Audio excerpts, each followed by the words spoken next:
Je suis ton père. Nom de Zeus! Ça picote un peu, hein? C'était pas ma guerre! Hey, t'aimes bien les omelettes? Tiens, je te casse les œufs. Ça fait un peu Jacadi a dit, pas de charcuterie. Alors ça n'est pas mon cas, comme je le disais là, puisque moi au contraire j'ai pu, et je dis merci à la vie, je lui dis merci, je chante la vie, je danse la vie, je ne suis qu'amour.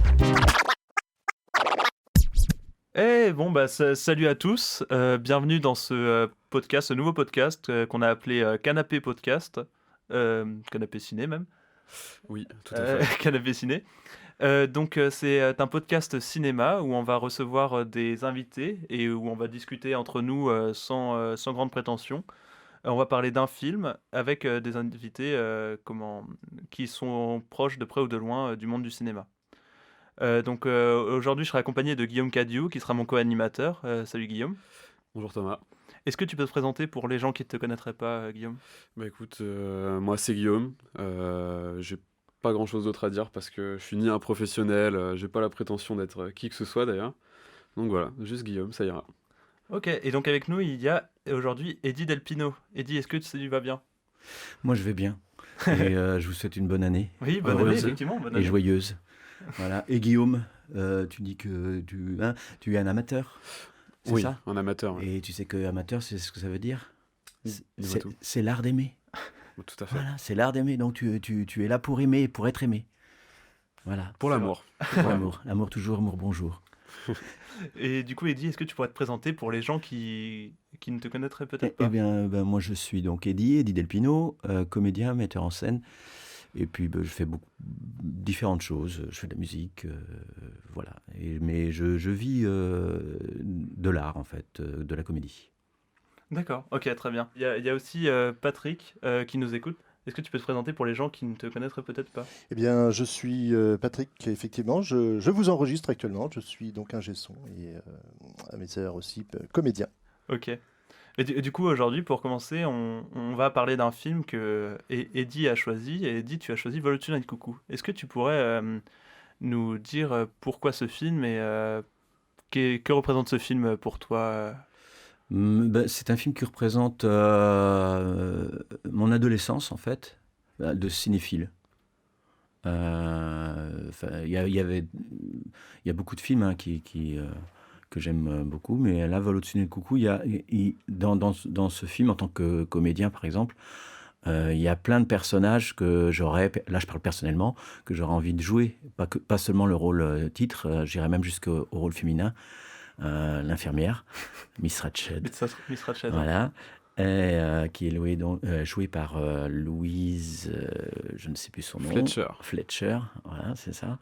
Et c'est un film qui parle de beaucoup de choses, qui à l'époque, parce que moi j'étais adolescent, la révolte de l'adolescence, tout ça, enfin ça me causait vraiment beaucoup. Et aujourd'hui, même en le voyant, ça cause toujours au vieil adolescent qui vit en moi et aussi au vieux que je suis, parce que c'est un film qui traite de beaucoup de choses et qui véhicule un message qui pourrait être actuel. Enfin, voilà.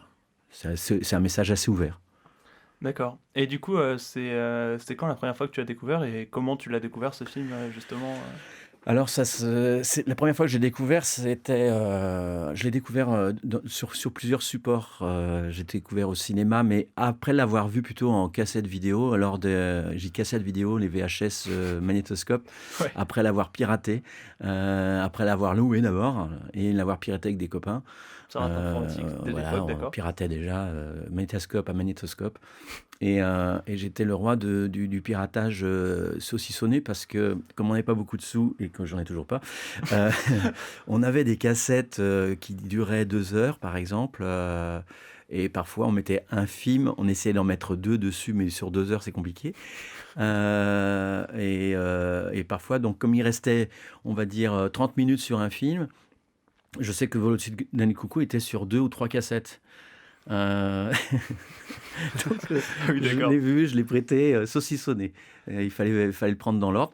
En même temps, c'est un film qui parle de la folie, donc si on le prenait par la fin, peut-être que c'était pas mal finalement. Oui, c'est vrai. Voilà. Je l'ai découvert donc en support cinéma aussi, parce que j'ai fait partie d'une commission cinéma un peu de temps après, et qu'on l'a programmé et redécouvert à l'occasion.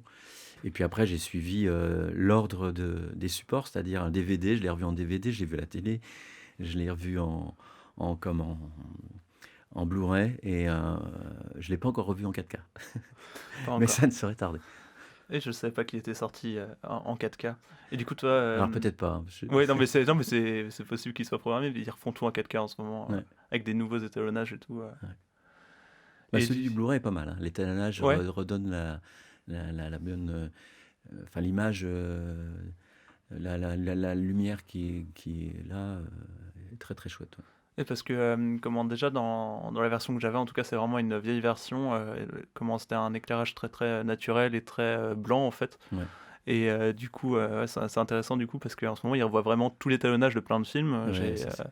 J'ai un ami qui s'était pris Total Recall. Et l'étalonnage aujourd'hui est beaucoup plus pétant, beaucoup plus rouge sur la planète Mars, et ça change vraiment la vision du film quand on le revoit aujourd'hui. C'est à quel point c'est important, l'étalonnage. Du coup, toi, Guillaume, comment t'as découvert le film et qu'est-ce que t'as pensé du film aussi en temps réel Bah, ce film, je l'ai découvert avant ce podcast. Je l'avais jamais vu, déjà entendu parler, un peu de loin. Je voyais plus ou moins de quoi ça parlait. Mais je l'ai visionné pour le podcast, et vraiment, je suis très heureux de l'avoir fait. C'est un super film, de bout en bout, qu'offre quelque chose d'assez léger au départ, en tout cas sur l'hôpital psychiatrique, parce que c'est vrai que quand on a tendance à voir ça dans les films, dans les séries, souvent comme quelque chose de froid, glacial, et pas très humain. Là, au contraire, je trouve qu'au début, même dans les couleurs, c'est plutôt chaleureux. On a quelque chose d'assez léger. Bon, bien sûr, la fin est glaçante, la fin est marquante, mais ça, c'est sûr. Mais là, on a quand même quelque chose de nouveau. Il n'y a pas vraiment d'horreur. C'était vraiment un bon film, et je m'attendais pas justement à rigoler et à prendre du plaisir devant un film qui aborde ce genre de sujet, ce genre de thème. D'ailleurs, juste avant qu'on continue, on s'autorise des spoilers ou pas? Je sais pas du tout pour les gens qui nous écoutent. Moi, je vais essayer d'éviter, parce Ouais, que je ok. déteste qu'on me raconte la fin des films. Oui, moi aussi. C'est pour ça que Je suis prêt à Je pense égorger. que le but du jeu, D'ailleurs, c'est là, j'ai d'éviter. failli sortir mon couteau, mais bon, heureusement, tu t'es arrêté.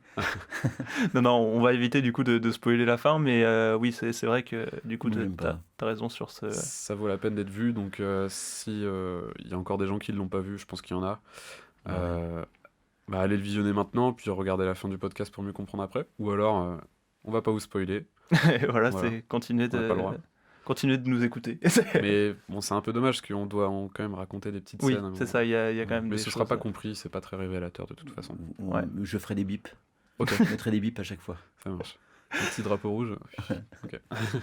Non, mais du coup, ouais, c'est vrai que quand on regarde le film, quand on sait de quoi ça parle, parce que c'est un film qui traite des maladies mentales, de la psychiatrie à l'époque aussi, où ça a été tourné, c'était en 1975, par le réalisateur Milos Forman. Et du coup, quand on sait dans les conditions dans lesquelles était représenté l'hôpital psychiatrique à ce moment-là, et tout, même encore aujourd'hui, en fait, c'est assez rafraîchissant, et c'est aussi très novateur dans sa façon d'aborder la maladie. Dans le sens où, comme disait Guillaume, tous les personnages sont humanisés dès le début, sauf par un personnage qui est l'infirmière Ratched, qui les voit vraiment comme des patients et pas vraiment comme des êtres humains. Elle les voit plutôt comme des gens du coup malades qui ont besoin d'être soignés, et puis c'est tout, il n'y a pas de lien qui se crée. Il y a cette distance créée entre les personnages à cause de cette infirmière qui est du coup présentée comme l'antagoniste du film, même si ce n'est pas vraiment le cas au final. Mais non, c'est un truc que j'ai aussi beaucoup aimé dans ce film, le fait que notre héros, du coup McMurphy, joué par Jack Nicholson, prenne les patients comme des êtres humains. Il leur parle vraiment comme des personnes normales qui n'avaient pas de problèmes mentaux. Et ça, je trouvais ça très très cool à regarder, dans le sens où souvent quand on montre des maladies mentales au cinéma, c'est souvent pour un méchant, pour un fou qui ne veut rien dire au final, et ça faisait du bien. Je sais pas ce que vous en pensez.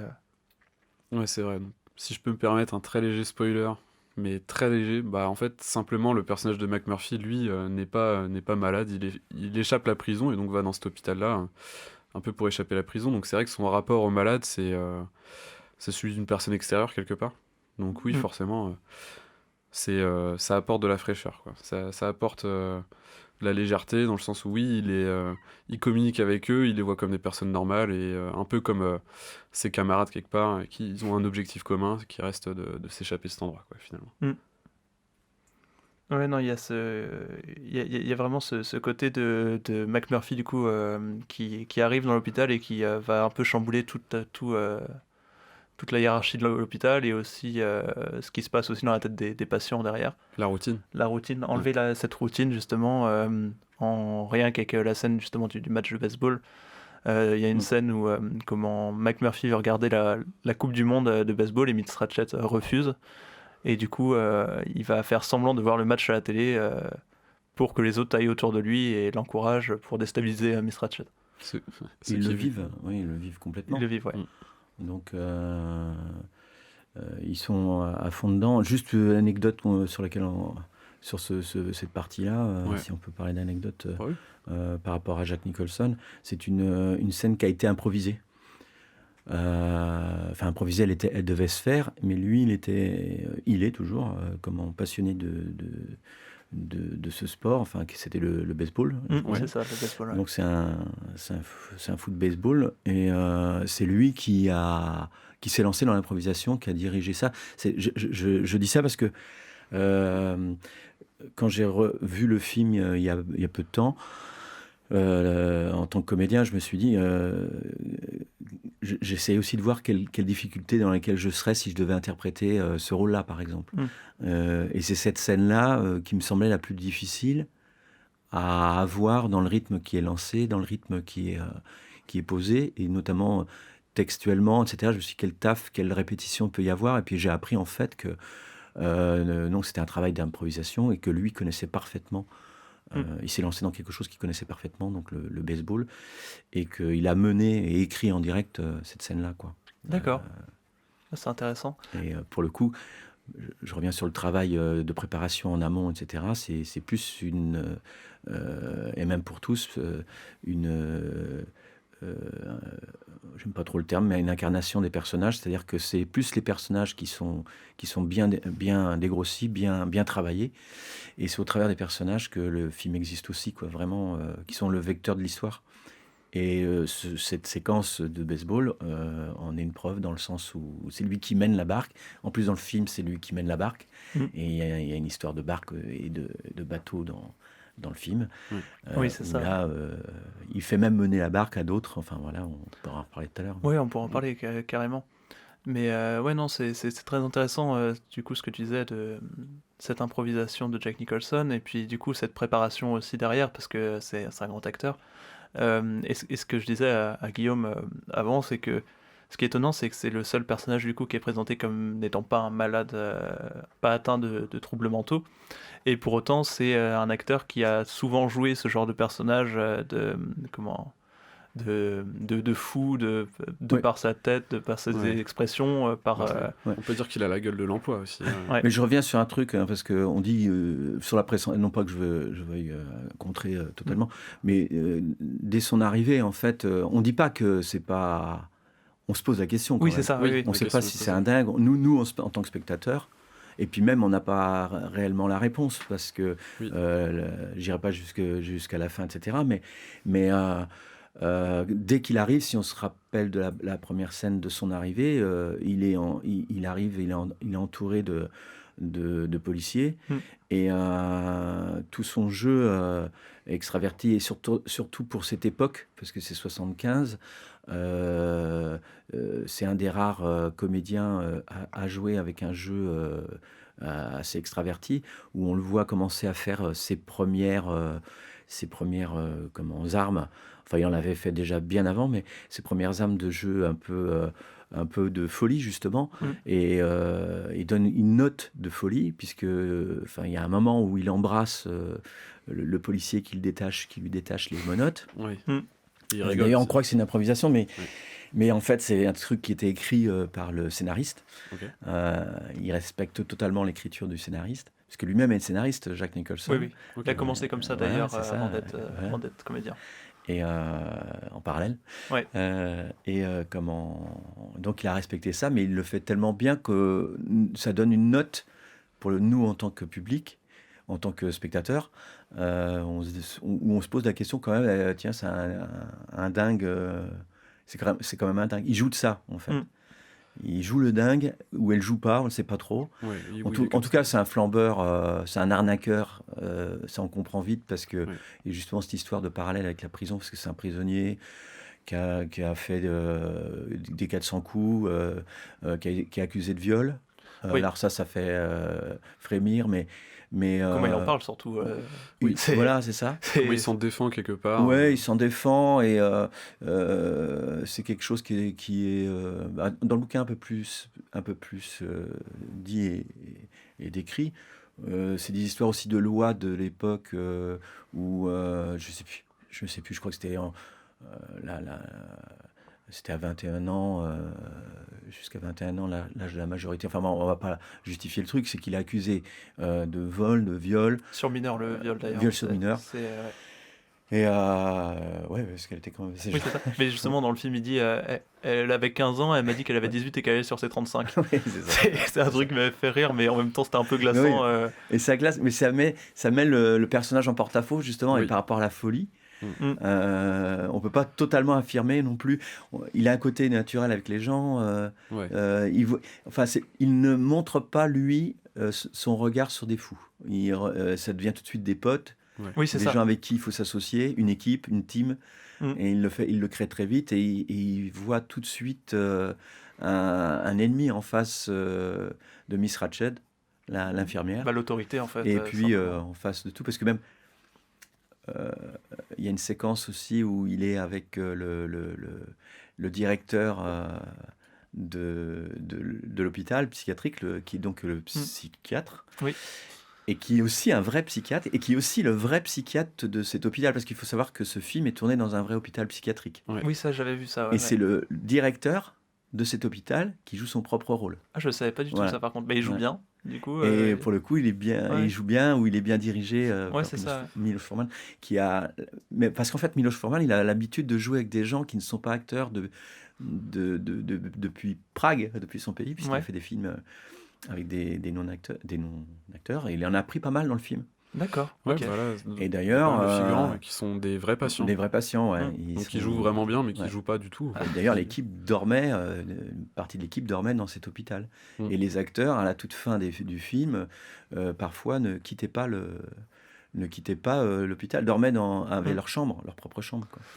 Et j'ai aussi vu que Miloš Forman, lui, avait été interné 4 semaines dans l'hôpital pour justement faire du repérage et voir comment ça se passait, tout ça. Et du coup, c'est peut-être aussi pour ça que c'est si bien retranscrit aussi à l'écran par des comédiens bien dirigés, parce qu'ils savaient ce qu'ils faisaient aussi, quoi. Ils se sont mis en condition. C'est ça, ils se sont mis en condition. Mais il y a aussi un truc parallèle avec Miloš Forman, c'est que, donc il le dit souvent sur des interviews, etc., c'est que ce film-là lui parle beaucoup, parce qu'il en a fait un parallèle avec ce qu'il a vécu à Prague, et il considérait Prague comme étant l'hôpital... il avait fait le parallèle avec l'hôpital de Vol au-dessus d'un nid de coucou, parce qu'il était dans son pays assez retenu par les lois drastiques, et il y avait un manque de liberté, et il a fait ce parallèle avec ça, quoi. Okay. Et surtout, il sortait, alors est-ce que c'était avant ou après, je ne sais plus, mais en tous les cas, il est resté 1 an à vivre dans un hôtel, l'hôtel Chelsea, je crois, à New York. Sans sortir, il s'est confiné avant l'heure. Mais c'est là. C'est le thème de l'enfermement. Voilà. C'est exactement ça. Mais donc il connaît bien. Bon, tant mieux alors. Ouais, donc c'est un réalisateur qui se met souvent en condition aussi derrière pour ses films. C'est super intéressant. Il y en a beaucoup de plus en plus qui font ça aussi maintenant.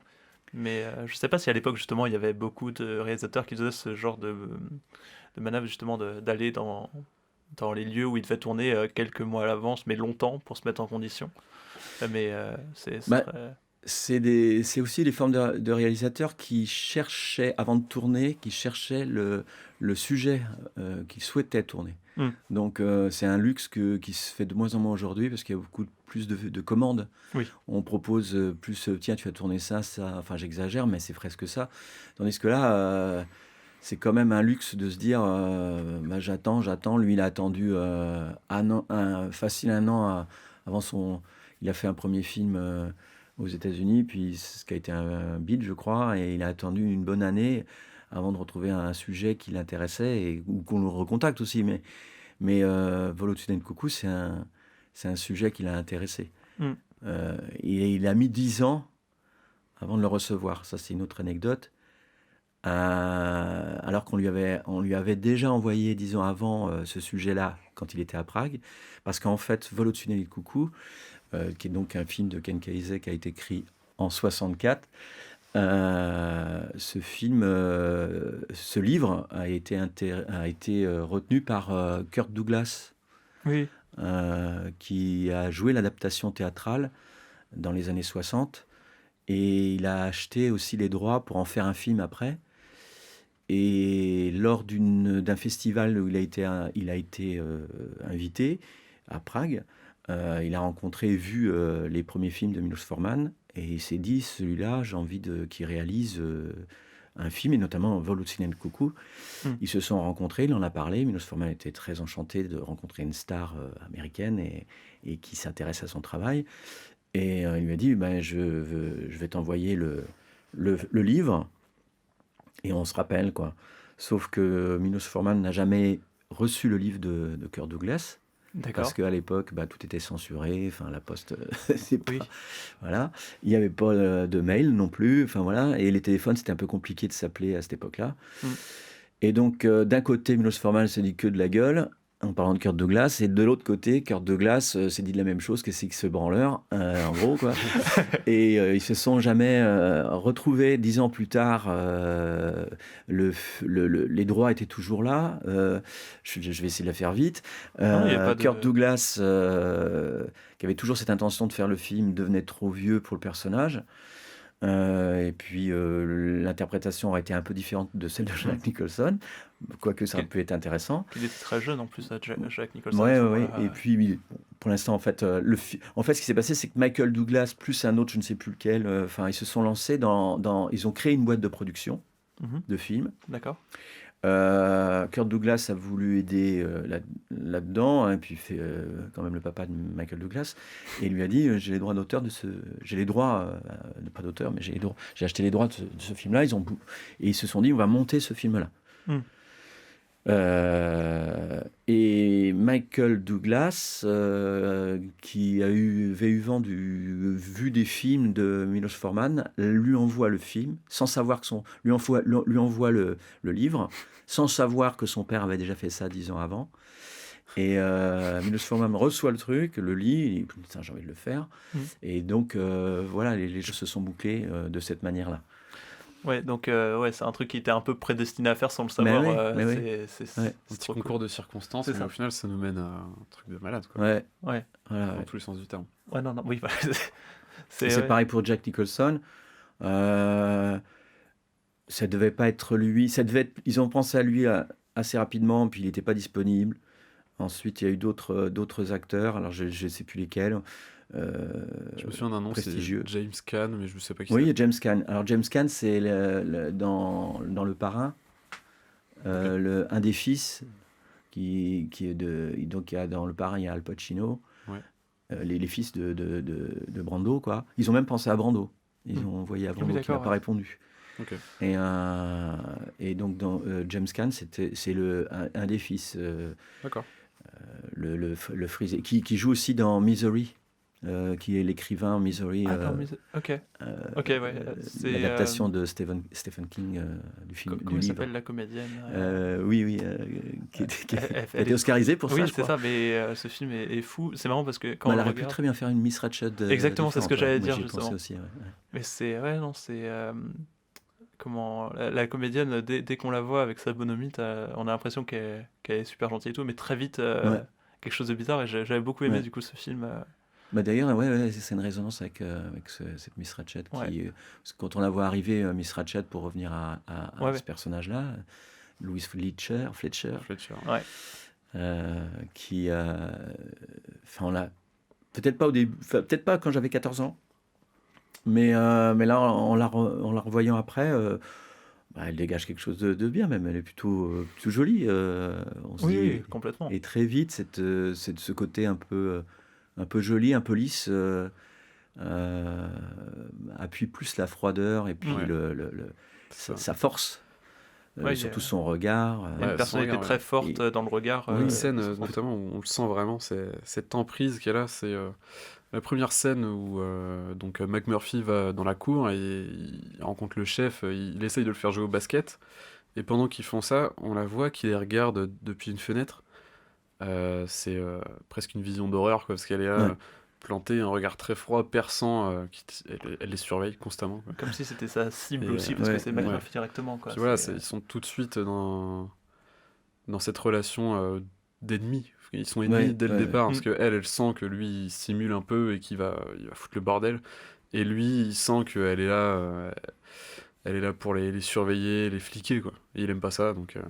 C'est ça, il n'aime pas l'autorité, en fait. L'autorité contre on va dire, la fougue de la jeunesse, la libération, etc., quoi. Puis il y a une position aussi de pouvoir, c'est-à-dire qu'elle a un pouvoir. Oui. Et là, tout à coup, elle se retrouve face à quelqu'un qui en amène un autre, qui va bouleverser le sien. Ouais. Et là, on sent qu'il va y avoir un combat entre les deux, quoi. On le voit bien. Et ça s'envenime au fur et à mesure du film, de toute façon, leur relation. Hein, c'est jamais aller jusqu'au marre, mais c'est tout le temps des remarques plus perçantes, plus... Alors on se fait des grands gestes et ça se dire, parce qu'en même temps on n'a pas envie de spoiler. Oui, on n'a pas envie de spoiler, mais oui, non, c'est... Jamais dire jamais. En gros, c'est vraiment ça, c'est qu'il y a cette relation très... Oui, il se cherche toujours un petit peu, et même au premier meeting dans le film, au premier moment où on voit... Du coup, McMurphy au meeting avec tous les malades autour de lui, il dit rien. Il est juste en train d'observer ce qui se passe et il voit les choses dégénérer par rapport. Il rigole à la fin aussi. Et il rigole à la fin, il se marre. Il participe, mais en rigolant. C'est ça, exactement. Et c'est vraiment de l'observation pour voir qui est qui fait quoi et tout, justement pour savoir après à qui il a affaire autour de lui et pourquoi Miss Ratched et tout ça. Ah oui. Et dès qu'il arrive, lui, ce qu'il veut, c'est s'échapper dès le premier. Dès les premiers temps du film. Hein, c'est un arnaqueur qui a trouvé le meilleur moyen de... Et puis c'est un arnaqueur et une grosse feignasse qui veut pas en foutre une ramée et qui s'est dit qu'en allant, je pense, par ce biais-là en asile psychiatrique, il serait beaucoup plus cool qu'en tôle, quoi. Et je pense que c'était le cas aussi derrière. Derrière, parce que c'est vraiment pour échapper aux travaux forcés qui fait ça à la base, quoi. Mais en tout cas, il avait le pouvoir sur les autres. Oui. On sait pas trop ce qu'il faisait en prison, mais là, dans cet asile-là, il avait le pouvoir sur les autres. Mais en tout cas, il arrivait très bien à les manipuler. Alors, je sais pas si c'est le bon mot, mais en tout cas, il les menait par le bout du nez, quoi. Il savait, voilà. Il savait leur parler, comment leur parler, Il leur faisait faire un peu ce qu'ils voulaient, quoi. Mais sans exploiter leur maladie non plus. Non, parce que j'allais dire, le pouvoir, ça fait tout de suite machiavélique. Non, mais pas méchamment, quoi. Mais c'est un meneur. C'est un meneur, ouais. D'ailleurs, on pourrait faire le parallèle avec la séquence du baseball. Il a besoin de meneurs dans les jeux de sport, mais quand même, il a besoin d'être en équipe pour pouvoir jouer. Et donc, d'ailleurs, on le voit, parce qu'il y a le domaine du jeu qui vient assez souvent, notamment avec les cartes où il y a une première partie où on voit, on ne sait pas trop si c'est du poker ou autre chose. En tout cas, les cas, il dirige vers un poker où il y a des mises minables au départ, et puis que lui, petit à petit, il mise des clopes, et donc il rafle les clopes, et de clopes, ça devient de l'argent, et il met il y va, quoi. Il amène, mais toujours sur le mode du jeu. Mais c'est un arnaqueur, parce qu'on apprend qu'il aurait fait les poches aux autres pendant qu'ils étaient sous la douche vers la fin du film, qu'il aurait piqué leurs clopes et leur argent, quoi, et que c'est pour ça mène... Enfin, c'est plus ou moins ce que j'ai compris de ce moment-là, mais oui, il les arnaque carrément. Lui, c'est pour ça que je dis qu'il les manipule, parce que il a un intérêt dans tout ça aussi, c'est pour son bon plaisir à lui. Puis quand il s'évade, souvent c'est tout seul, quoi. C'est pas les autres avec lui, c'est tout seul. Ouais. Mais là, en même temps, on va faire du combat, parce que moi je pense au personnage le petit jeune, le Billy. Billy, je crois. Billy, qui est un des premiers rôles de Brad Dourif. Oui, je crois que c'est ça. Ouais. Un des premiers rôles qui lui a donné un phare. Qui lui a donné du crédit pour derrière. Il a fait d'autres films avant, mais pas peu visibles. Ouais. En tout cas, c'est un bon rôle pour lui. Ouais. Son intervention par rapport à lui aide ce personnage qui est un peu plutôt introverti et un peu timide et même maladivement timide et qui bégaye, etc. À sortir, à trouver un espace de liberté que tout le monde recherche, que lui-même recherche. Puis donc il est assez généreux quand même. C'est pas que pour sa gueule, quoi. C'est vrai. Il utilise. Il est le vecteur de plein de personnages. Notamment, je pense à l'Indien, le chef, tout de suite d'entrée de jeu. On en parlait pour le match de basket, mais il le voit pas comme quelqu'un de fermé, puisqu'il lui parle normalement, alors qu'il est muet. Puis il lui demande de faire des trucs. Sourd, il lui demande de faire des trucs. Et il se fait engueuler d'ailleurs par le personnel soignant, les gardiens à Washington, je crois que c'est ça. Et il lui dit arrête, il est sourd comme un pot, arrête, tu l'embêtes là.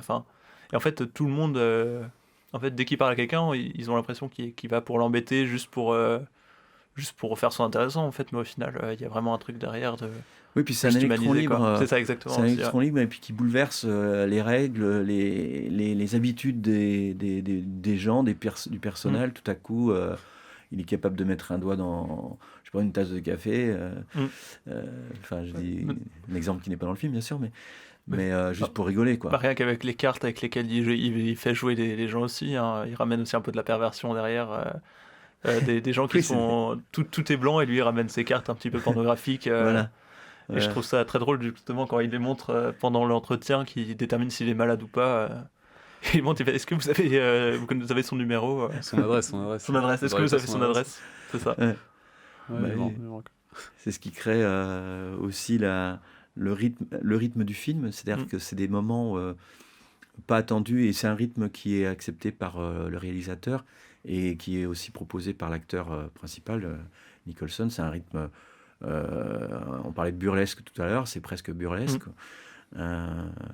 où il propose des choses là où on ne l'attend pas. D'ailleurs, c'est la démarche de Nicholson dans toute sa carrière. Il a toujours essayé de chercher des rôles là où on ne l'attendait pas. Après, sur la fin, on lui a toujours proposé, ou il a toujours accepté des rôles qui ressemblaient peut-être à sa démarche un peu de folie, mais c'était pas ce qu'il destinait au départ, parce qu'au début de sa carrière, il était dans les propositions, en tout cas, dans quelque chose de plus classique, quoi. Et sauf que lui ne l'était pas. Il cherchait aussi à s'amuser dans ses rôles aussi derrière, à composer en fait avec le matériel de base, et c'est peut-être aussi pour ça qu'il choisissait ses films par rapport à ça. Et en fait, c'est bête à dire, mais la folie, c'est un des trucs les plus compliqués à mettre en place aussi, il s'est un petit peu enfermé, on va dire, dans ce truc, pas vraiment, mais c'est pas vraiment parce que dans tous ses films, il va jouer, par exemple dans Shining, il va jouer la folie possédée. C'est pas la même. Dans le Joker, c'est pareil. C'est pas la même. Le Joker, il est allé beaucoup plus loin. C'est ça. Il va beaucoup plus loin. Il y a l'histoire du masque de ce personnage. Il le porte... on peut comparer, parce que c'est le même interprète, et puis qu'on parle encore d'une folie, mais non, il porte plus loin. Mais il compose des trucs en fonction de ce qu'on lui demande, mais c'est des folies différentes à chaque fois, et la manière dont il les retranscrit aussi, et c'est ça qui est super intéressant avec cet acteur derrière. Comme je disais tout à l'heure, il a la gueule de l'emploi aussi, quand on voit ses sourcils bien marqués, puis dès qu'il fronce un peu les sourcils, il est très marqué sur le front, il a les grands yeux, il a un sourire presque, pas machiavélique, mais voilà, il peut le faire, en tout cas, il peut le faire. Ouais. Très vite, il joue bien la folie, mais il a les attraits pour aussi. Il a la tête pour, quoi. Puis on parlait de Shining tout à l'heure, et le sourire, les sourcils, etc. Pour revenir au Joker, le Joker, le rôle lui a été attribué sur l'affiche de Shining, en fait. D'accord, ok. C'est-à-dire que les personnes qui commençaient à monter le projet de Batman avec Tim Burton parlaient de ce personnage du Joker, et le nom de Jack Nicholson est arrivé, mais ils avaient colorié l'affiche en mettant le maquillage du Joker sur l'affiche de Shining. Mm. Mais par rapport justement à The Batman, c'est ce que je disais à Guillaume, en gros, Nicholson croyait vraiment beaucoup en ce film. Et du coup, il a été... à l'époque, il n'y avait pas Internet, il n'y avait pas trop de bandes annonces, des choses comme ça. Et du coup, quand le film a été annoncé, lui, aux Oscars, aux cérémonies comme ça, il arrêtait pas de dire ça va être le meilleur film de tous les temps et tout ça. Et c'est grâce au bouche à oreille que lui a créé que ce film a énormément marché sa semaine de programmation. Et c'est vraiment Nicholson qui dit ce film va être génial. Il a confiance en lui, quoi. Il a très confiance en lui, très confiance en ce qu'il va faire aussi, parce que le film n'était pas encore tourné. Oui, mais il était en négociation financière, je pense ça. aussi, parce que je crois qu'il a eu 11 millions de dollars pour faire ce film. Et puis c'est l'acteur principal, quand on regarde, c'est pas Batman, hein, c'est vraiment... Et 11 millions de dollars, c'était donc le record à cette époque financier, mais il avait aussi dans son contrat, sur les suites éventuelles, suite au succès à ce film-là, sur les suites de ce film-là, il avait un pourcentage sur tous les autres films. Même si donc il était de son intérêt aussi de défendre. Oui, c'est ça, j'imagine, ouais, complètement. C'était finalement peut-être que dans cette logique-là. Oui, sûrement. Pas que, parce que... Oui, c'est peut-être un passionné aussi. Mais je pense que l'argent était pas mal, quand même. Bien sûr. C'est le moteur. Il est pas bénévole, quoi, le gars. Ouais, du coup, on va continuer dans le film. On va peut-être venir à cette scène, justement, la scène où il essaie de s'échapper, justement, avec le chef. Le chef, mais justement, avant, il va parier avec les autres qu'il peut soulever comment ça s'appelle ça ? C'est un truc de douche, c'est un pilier de marbre. C'est un pilier de marbre avec de l'eau. Enfin, c'est pour prendre de l'eau. C'est un robinet en fait. Ouais. Et c'est là qu'on voit aussi du coup toute la confiance du personnage derrière, qui se dit je vais le faire parce que voilà, et du coup on peut parier, moi je vais m'échapper. Ouais, parce que lui il veut soulever ce gros truc de marbre là, on va dire, et pour le lancer contre la vitre. Exactement. Pour exploser la vitre et faire en sorte qu'il s'échappe très facilement de l'hôpital psychiatrique. Et ça se passe, ils sont tous réunis dans la douche, donc, et encore sous le mode du ludique et du jeu, il fait un pari comme quoi lui peut soulever ce truc-là, quoi. Ouais. Et du coup, tu parlais de burlesque tout à l'heure, c'est vraiment une scène presque burlesque quand il essaye de le soulever, justement. Tout est dans la gestuelle, tout est dans les expressions du visage. Bah oui. Et c'est hilarant parce que tu vois qu'il galère, et on voit en très peu de temps aussi, quand on revoit la scène, en fait, on voit en très peu de temps plein de facettes du personnage. À la fois, il est sûr de lui au départ, donc quand il propose le truc, on se dit il va le faire, il pourra le faire. Les autres, non, ne pensent pas. Et donc, dans le fait de le faire, on voit quelque chose de visuel, grotesque, burlesque, où il fait toutes ces grimaces, etc. etc. Il échoue. Bon, de dire ça, c'est pas... Voilà, je ne spoilie pas.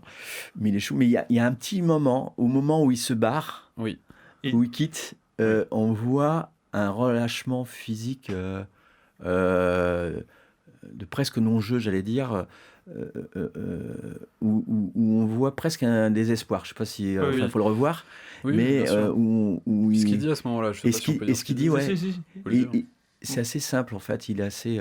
Moi j'aurais essayé au moins. Voilà. Au moins moi j'ai essayé. Au moins moi j'ai essayé. C'est là que c'est tragique parce que. Ouais, là c'est ça que je veux dire. Il y a le drame qui arrive là. Et c'est là qu'on voit que les autres, les autres n'essayent pas, dans le sens où n'essayent pas de partir. Ils sont trop dans leur confort, trop dans leur routine. Lui il vient casser tout ça.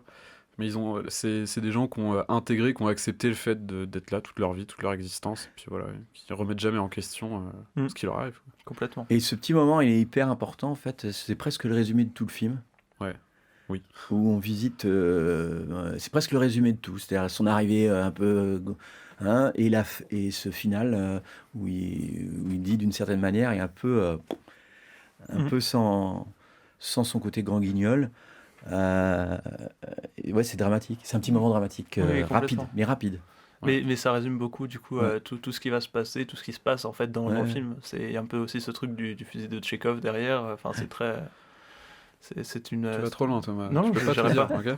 Tu ne peux pas tout Mais dire. c'est très très très chouette. D'ailleurs, oh là, j'ai refait un petit bruit là. Ouais. D'ailleurs, sur l'histoire de Tchekhov, je saisis, même s'il va trop loin, qui dit Tchekhov dit théâtre. Oui. Et je redis que ce film a été aussi adapté au théâtre, je l'ai dit tout à l'heure avec Kirk Douglas, mais aussi en France. Ouais. Dans les années 70, suite au film, ça s'est su, puisqu'il y a eu des interviews, que c'était une pièce de théâtre qui avait été jouée à Broadway, je crois.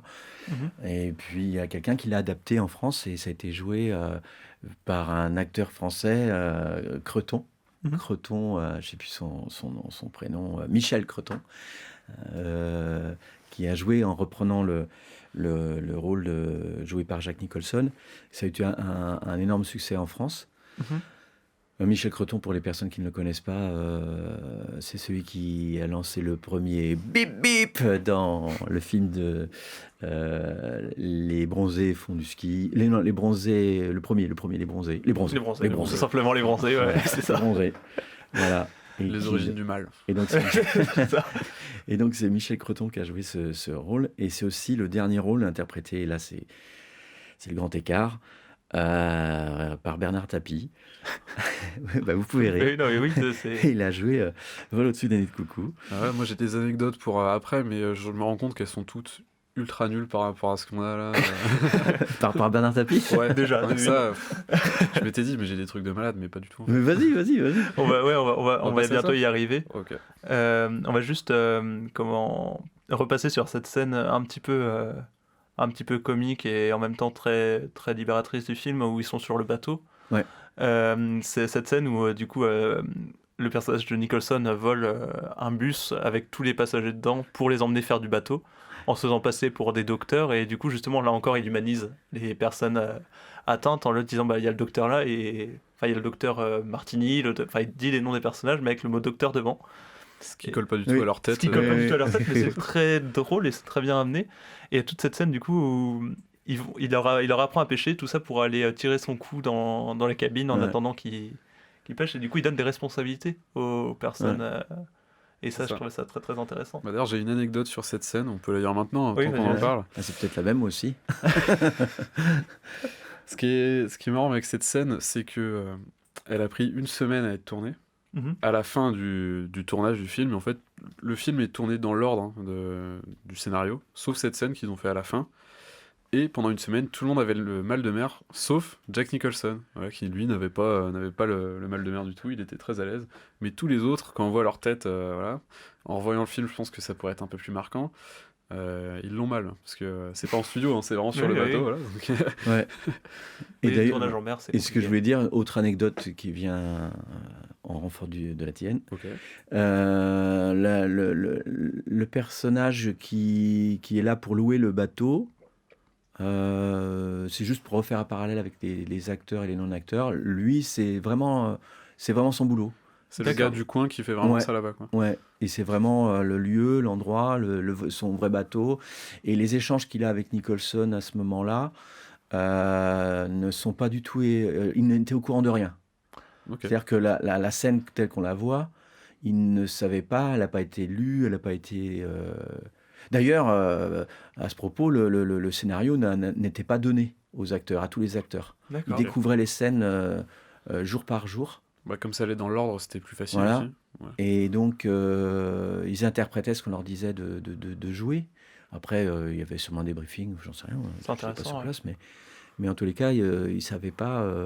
ils n'avaient pas le début, la fin du film, quoi. Ça rajoute peut-être un peu de naturel aussi dans leur réaction de tout ce qui se passe aussi derrière.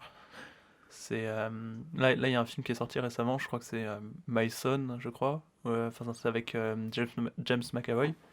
Et en gros, tout ce qui est intéressant dans ce film, c'est que James McAvoy n'avait pas eu le scénario et que tous les autres l'avaient. Et du coup, lui, c'est le héros principal qui, de scène en scène, comprend le scénario en même temps que son personnage.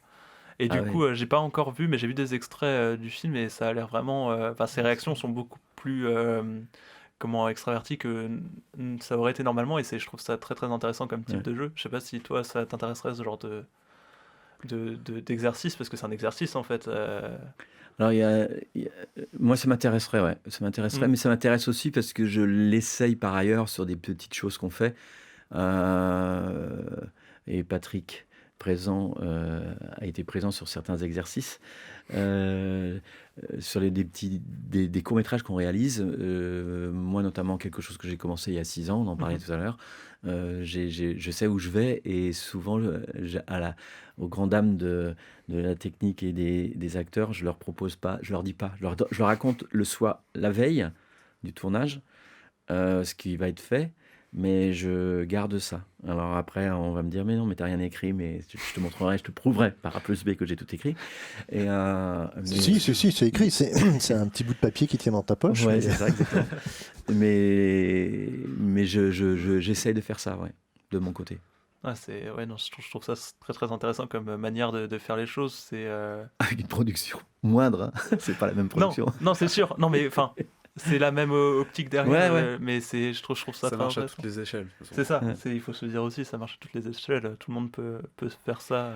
Mais c'est de glaner aussi, c'est l'idée, enfin pour certains réalisateurs, de capter la réalité, la spontanéité, l'accident est parfois intéressant dans un film parce que ça apporte quelque chose, un rythme qui n'était pas prévu dans l'écriture.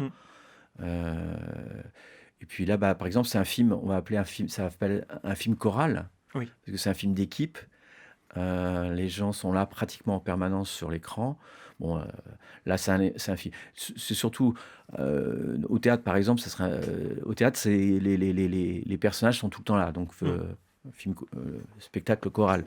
Mais là, c'est un film quasi choral, même si les gros plans sur Nicholson démentiraient ce que je dis là, mais c'est quand même, on traverse l'histoire face à plein de personnages, quoi. Et qui ont tous des choses à raconter aussi derrière. Hein. Ils ont tous une performance assez technique au final. Et puis forte. On parlait de Danny DeVito tout à l'heure. Danny DeVito, oui. Franchement, il est génial, quoi. Ouais, complètement. On ne pense pas à un acteur... il est tout jeune là-dedans. Je l'avais pas reconnu, moi. Il est très très fort. C'est Martini, ça ? Martini, ouais. Il est très fort, avec son petit sourire, son côté... Son côté un peu benet derrière. Non, c'est très doué. Et même, comment il s'appelle, Christopher Lloyd. Ouais. C'est son premier rôle, je crois, son premier gros rôle. Ouais, son premier gros rôle au cinéma. Ouais. Mais ouais, non, c'est dingue de le voir comme ça. Et il joue très bien aussi. Et on aperçoit des figures aussi qu'on connaît un peu pour le cinéma d'horreur, notamment. Alors, je ne sais plus son nom, mais il y a ce personnage où il y a à un moment donné une vision un peu christique, où il est accroché à un grillage, il est chauve, il se fait nourrir pendant la fête, ils font picoler, il vomit, tout ça. Donc il est chauve. Et il joue dans Les Yeux de la colline, version années 60. La colline a des yeux, il y a eu un remake après. Exactement. Voilà. Et on l'a vu aussi sur plein de choses, mais il a un visage particulier. Mais ce n'est pas, c'est pas un vrai malade. Non, c'est ça. Non, mais c'est juste par son physique qu'il a été choisi, j'imagine aussi derrière. Et oui. D'ailleurs, il y en a un aussi dans l'équipe. Celui qui a des cheveux noirs bouclés, je ne sais plus son prénom non plus, qui revient d'ailleurs dans un des films de Milos Forman, Amadeus. Oui, d'accord, ok. Il joue, on a pu le voir sur plein de films. Ce ne sont pas des acteurs. Là, d'ailleurs, la preuve, c'est que je ne me rappelle plus des noms, des prénoms, mais c'est des seconds couteaux qui ont bien marqué le cinéma, quoi. Et qui sont bons en plus. Oui, complètement. Mais des fois, c'est des acteurs secondaires ou des seconds couteaux qui ont des performances incroyables et qui marquent des fois plus que l'acteur principal dans certains films. On se souvient d'eux, des fois. Complètement. Et on sera toujours du genre à dire, quand on le voit quelque part, ah, mais c'est pas lui le type qui a joué dans machin. On se souviendra jamais de leur nom, mais c'est pas grave, on se souvient de leur tête, et on se souvient de leur performance, et puis voilà. Contrairement à Brad Pitt. Ouais. On va continuer, on va passer à un petit jeu, une petite chronique qu'a fait Guillaume. Chronique, oui. Une petite chronique, voilà, des petites anecdotes. Une série d'anecdotes. Je te laisse présenter ton truc. Bah là, j'ai une petite série d'anecdotes plus ou moins croustillantes, plus ou moins intéressantes. Moins peut-être que Bernard Tapie pour certaines. Paix à son âme, quand même. Paix à son âme, ça reste sympathique. La première que je vais vous présenter, je pense qu'elle est en lien avec ce qu'on a dit juste avant, c'est cette spontanéité qui a donné du peps au film. Le fait qu'il y ait de l'impro, qu'il y ait un peu de spontanéité. Donc en fait, dans une scène, le personnage de McMurphy, donc Jack Nicholson, il se bat contre les gardiens. Et ce qui est important, à ce moment-là, c'est qu'au départ, quand ils l'ont fait, c'était pas très réaliste, parce qu'il devait se battre avec un gardien, mais le gardien savait qu'il allait se battre avec lui. Ça faisait pas très naturel. Et Milos Forman, il s'est un peu creusé la tête, et il a soufflé à Jack Nicholson, puisqu'il y a 2 gardiens en fait, de se jeter sur le deuxième qui n'était pas prévenu.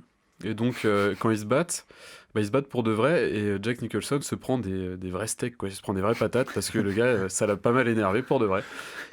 Donc, il y a certaines versions du film où ça se voit bien, et où il se prend des vrais coups dans la tronche, ça fait très réaliste, parce que ça l'est, tout simplement.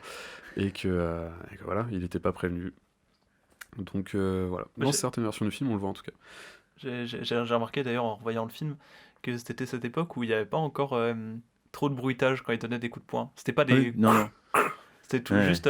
ça fait un bruit sourd, parce qu'un coup de poing, ça fait un bruit sourd. Ouais. Et du coup, je trouve ça encore plus réaliste derrière, quoi. Donc là, assez frappant. C'est là... c'est qu'à le lire. Assez frappant. Exactement. Ça vient naturellement, voilà, c'est comme ça. Donc, ce qu'on disait aussi tout à l'heure, bon, on l'a déjà dit, ça se passe dans un vrai hôpital. Voilà, il y a de vrais patients, de vrais docteurs, etc. Donc certains des figurants jouent très bien.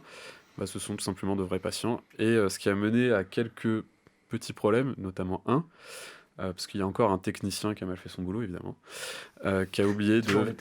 Oh, les techos. Patrick. Je vais faire des cafés. Donc voilà, non mais le pauvre, il était en stage. Il a oublié de fermer une fenêtre, sauf que là-bas c'est assez important de garder les fenêtres fermées. Donc, voilà. Ouais.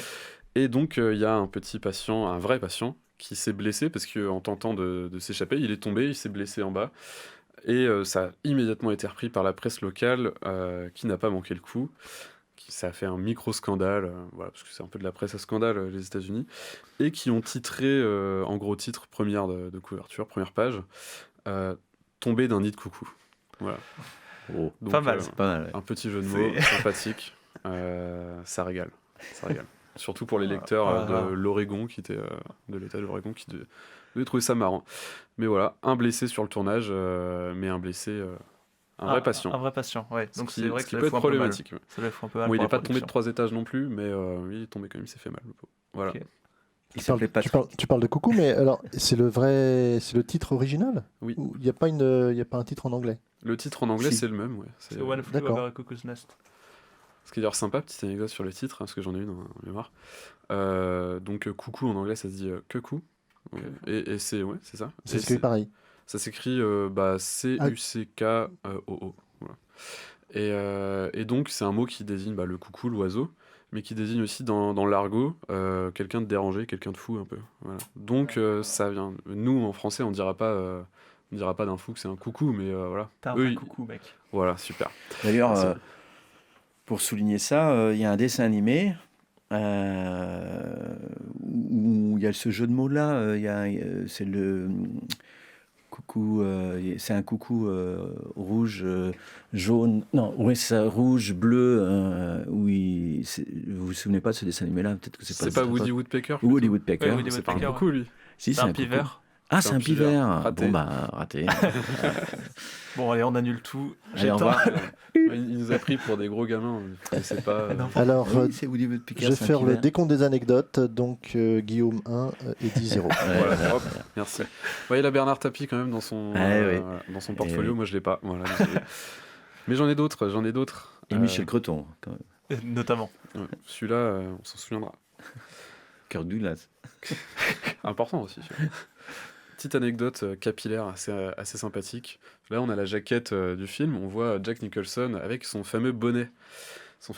Mais c'était pas prévu qu'il ait un bonnet. Tout simplement, 2 mois avant le tournage, il s'est fait des implants capillaires et il voulait faire attention à sa nouvelle touffe. Et donc, il a gardé ce bonnet dans certaines scènes du tournage parce qu'il faisait très attention à ses cheveux. Donc, ça rajoute encore dans l'improvisation un petit plus au personnage, son petit bonnet, voilà. Ah oui. Qui colle bien avec son rôle de marin, à un moment. Mais qui rappelle un peu aussi ce qui s'est passé, alors c'est le parallèle, parce que je fais le parallèle, mais avec Marlon Brando, lors d'Apocalypse Now, qui s'est pointé avec 20 ou 30 kilos de plus. Oui. Et puis qui avait décidé de se raser la tête. Et en fait, pas mal, puisque vu tout ce qui s'est passé, l'image qu'on a de lui. Oui. Et je fais le parallèle parce qu'en fait, Jack Nicholson, pour autre anecdote, on lui avait proposé de jouer dans Le Parrain aussi, le rôle de Pacino, D'accord. qu'il a refusé parce qu'il trouvait que c'était un personnage qui devait être plutôt italien. Logique. Et puis il avait d'autres propositions à ce moment-là. Mais il avait très envie de jouer avec Marlon Brando. Chose qu'il a fait un peu plus tard dans un western, je sais plus comment il s'appelle, le western, dans tous les cas, voilà, ils ont joué ensemble. Donc là, en fait, c'est un concours d'anecdotes, hein, c'est plus du tout... C'est un concours de capillaire, en fait. C'est un concours cheveux. capillaire, c'est ça. C'était ma chronique, quelque part. Bon, c'est pas grave. Pardon. Eddie Delpino, Wine Point. On a Christopher Lloyd, que vous connaissez pour son rôle dans Retour vers le futur, évidemment. Eh bien oui, Marty. Mais bon, c'est un film qui est sorti 10 ans après Le Tunnel de Coucou, quand même. Et donc, 10 ans avant, il joue le rôle d'un patient, d'un malade, qui a un rôle relativement secondaire, hein, qui n'a pas beaucoup d'intervention. Mais c'est vrai que quand on voit sa tête un peu plus jeune, il a des qualités d'acteur qu'il avait déjà à l'époque. Il joue très bien le malade, quoi. Il joue très bien le fou. Et c'est, comme on l'a dit aussi précédemment, c'était son premier gros rôle au cinéma. Donc voilà, ça, comme ça. Je voulais rebondir justement sur Christopher Lloyd parce que je crois, parallèle à Un vol au tunnel coucou, pour y revenir, qu'il y a eu un film peu de temps après, puis si on parlait du Joker, on parlait de Batman, etc. Dans Joker, Batman, ça me fait penser aussi à Michael Keaton, donc qui jouait le Batman avec Jack Nicholson, mais qui a aussi joué un film avant le Batman, qui était un petit peu la même source que Vol au tunnel coucou. D'ailleurs, j'ai pas vérifié, mais je me demande s'il n'a pas été inspiré de ça, où il y a une histoire de personnes intégrées, et je pense que c'est une sorte de parodie de ce film-là, où Michael Keaton rejouait un personnage qui était proche de celui qui était joué par Nicholson dans Vol au tunnel coucou, McMurphy, et qui se retrouve dans me semble-t-il, parce que je l'ai vu et je l'ai jamais revu, je l'ai vu à cette époque, dans les années 90, c'est un film, une comédie qui se passe dans aussi un hôpital psychiatrique où ils sont à un moment donné en train de s'échapper, et je crois, dans mon souvenir, qu'il y a aussi là c'est encore Christopher Lloyd. Ok. À vérifier. Ouais, non, je sais pas si ça vous dit quelque chose. Moi, ça non, me dit absolument rien. Mais je sais du coup que Michael Keaton venait de la comédie, mais je ne savais pas qu'il y avait une sorte de... Faudrait que je regarde. Je crois que c'est... Enfin, en tout cas, dans mon souvenir, ou alors j'ai rêvé, j'ai peut-être fabulé, mais c'est un peu le même, la même historiette. Ok. Enfin, historiette, belle histoire quand même. Mais il y a Christopher Lloyd, il me semble que dans ce film, justement, c'est une des dernières apparitions des malades. C'est lui, un des derniers qu'on voit à l'écran. Oui, qui rigole. Ouais. Il rigole bien. Et justement, c'est cette scène où il rigole, d'un coup, il s'arrête et il fait une tête un peu de fou. Et moi, je sais pas pourquoi cette image me marque. Ouais. Et d'ailleurs, moi aussi, j'aime beaucoup cette image, mais qui n'était pas prévue. Ah bon ? D'accord. Elle était, ça devait se terminer sur là où ça se termine. Voilà. Et ils ont rajouté une journée de tournage. C'est Milos Forman qui a réclamé, je crois que c'est Milos Forman qui a réclamé. Ils ont tourné ça, une journée. Et cette image qui arrive, et qu'on retient d'ailleurs, parce que justement ce petit clin d'œil redonne un rythme, on passe dans les rythmes. Et voilà, elle n'était pas prévue. D'accord. On devait se terminer vraiment sur ce fameux lancer. Qu'est-ce qui était prévu dans ce film ? Est-ce qu'ils avaient un scénario Oui, ils avaient un scénario. Alors, pour revenir sur ça, c'est qu'il y a un scénariste important, je n'ai plus son nom. On n'arrête plus. Je vais regarder. Voilà, on est parti là. Lawrence Oben. Donc, puisqu'en plus, Jack Nicholson ne cesse sur certaines interviews de le défendre, notamment sur l'anecdote du bisou de début sur les flics. C'est écrit, c'est bien écrit. Okay. Et le scénario, ce film, il y avait eu un premier scénario qui ne plaisait pas du tout à Milos Forman, et il a mis ce scénariste, qui est un grand scénariste, je ne sais plus quel genre de film il a fait, mais en tout cas, on sait qu'il est recherche. Mais il y a un scénario et il a été quand même respecté. Ok. Bon, respect pour le scénariste qui a écrit des trucs, et puis pas mal de trucs qu'il n'a pas écrits se sont quand même réalisés. Voilà, ça fait toujours plaisir. Dernière anecdote. La dernière pour clôturer cette chronique d'anecdotes, et puis elle est pas marrante. Enfin, elle est sympa. Il se trouve que Vol au-dessus d'un nid de coucou, c'est un des 3 films dans l'histoire du cinéma qui a réussi à remporter ce qu'ils appellent le grand chelem des Oscars, qui a réussi à remporter les Big Five. Donc un Oscar dans chacune des 5 catégories majeures. Et donc les 5 catégories majeures, c'est meilleur film, meilleur réalisateur, meilleur acteur, meilleure actrice, et enfin meilleur scénario. Parce que les autres Oscars qui concernent des parties plus techniques en général sont considérés comme moins majeurs, mais ça faut pas le dire aux techniciens, j'espère qu'ils nous entendent pas. Et donc voilà, un des 3 films avec New York-Miami, 1934, Inconnu au bataillon, je connaissais pas, et Le Silence des agneaux, qui lui aussi a remporté ces 5 Oscars là. Voilà. Encore un film de fou. Il est sur le podium. D'ailleurs, il a été classé 33e au classement des plus grands films américains. Voilà, tout simplement. Oui, il a le droit, il peut. Et là, 5 Oscars, mais aussi 6 BAFTA et 6 autres récompenses. Oui. Et on parlait de Brad Dourif, qui a eu... Brad Dourif Billy Bibbit, le comédien qui joue. Qui a eu, alors je ne sais plus si c'est en Allemagne ou c'est un prix un grand prix d'interprétation.